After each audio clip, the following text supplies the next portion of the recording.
धुळे जिल्ह्यातील शिरपूर तालुक्यात एक वेगळाच प्रकार उघडकीस आलाय। या घटनेमुळे महावितरणचा गलथान कारभार पुन्हा एकदा समोर आलाय। येथील लौकी शिवारात जितेंद्र भिल हे त्यांची 70 वर्षीय आई, पत्नी आणि 2 मुलांसमवेत राहतात। त्यांनी त्यांची आई इंदुवती भिल यांच्या नावे वीज कनेक्शन घेतलं। त्यांच्या झोपडीत फक्त एक लाईट आणि एक फॅन आहे।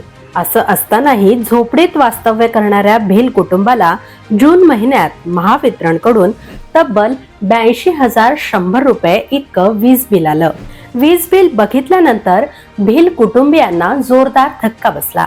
महावितरणकडे या संदर्भात लेखी तक्रारही करण्यात आली, पण सुधारणा करण्याऐवजी जुलै महिन्याचं 1,160 रुपयांचं बिल आधीच्या बिलामध्ये जोडून 83,260 रुपयांचं वीज बिल पाठवण्यात आलं।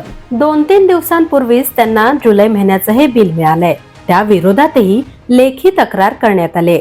जितेंद्र यांनी 31 जुलैला पुन्हा वीज मंडळाचं कार्यालय गाठलं। महिन्याभरापूर्वी करण्यात आलेल्या अर्जाबाबत त्यांनी जेव्हा विचारणा केली तेव्हा तो अर्ज शोधताना महावितरणच्या कर्मचाऱ्यांची चांगलीच तारांबळ उडाली। या सगळ्या प्रकरणानंतर भिल यांनी पुन्हा एकदा तक्रार अर्ज दिलाय। या गरीब कुटुंबाच्या बाबतीत महावितरण नेमका काय निर्णय घेणार याकडे सगळ्यांचं लक्ष लागून राहिलंय।